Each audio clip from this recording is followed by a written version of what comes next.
Good morning. You're watching Breakfast Television. You know, we are fresh off of International Women's Day, but the conversation always needs to continue. And did you know that nearly 90% of women are being penalized because of their achievements at work? That's according to a new study, and the phenomenon is called tall poppy syndrome. Joining us for more is the author of this study and CEO of Women of Influence, Dr. Rumeet Billan.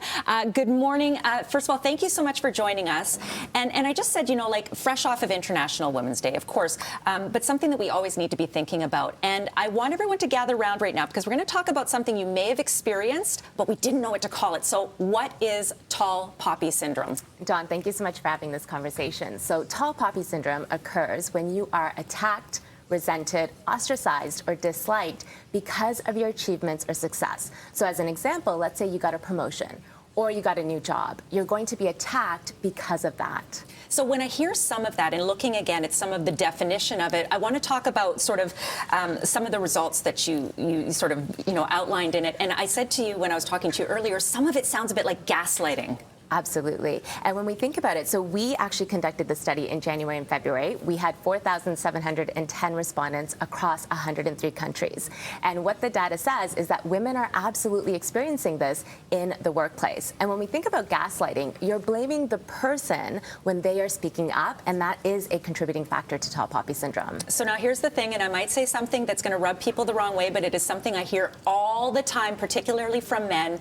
Women hate women. So is this sort of in line with that? And is it just women that are participating in this tall poppy syndrome? So it's very interesting because anecdotally and in the comments, that's what we hear is that women are pulling women down. But our data actually shows something that's very different. It's everybody. It depends on your position title. So men who were in senior leadership positions were cutting women down or undermining them. And it was women who were in peer colleague or direct report positions that were cutting other women down. Okay, so again, to sort of identify that, it's not just the bosses that are doing it, it's actually your peers and people that maybe want to step on you to elevate themselves. Okay, so I want to make sure we have some symptoms, because if someone is watching right now going, I think that might be happening to me, what are we looking out for?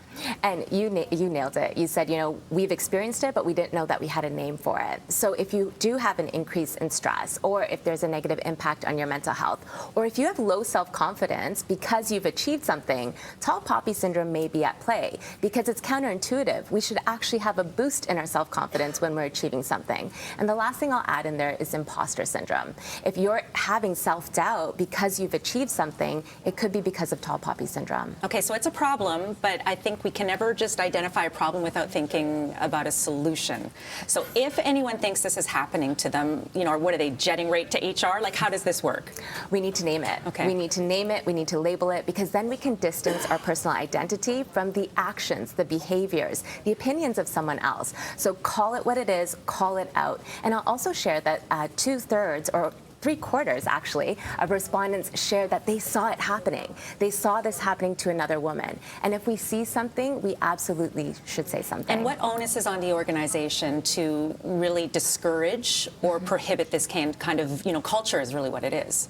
It's impacting organizations because their top talent is leaving. And oftentimes organizations talk about the war for top talent when actually they should be retaining their top talent. And they have a responsibility to ensure that they are holding people accountable for their behaviors and actions. Dr. Billan, the conversation continues. For more information, you can go to womenofinfluence.ca. There are charts, there are descriptions, there's ways to handle it. It's a really, really great resource. Dr. Billan, thank you so much for joining us. Thank you so much for having me.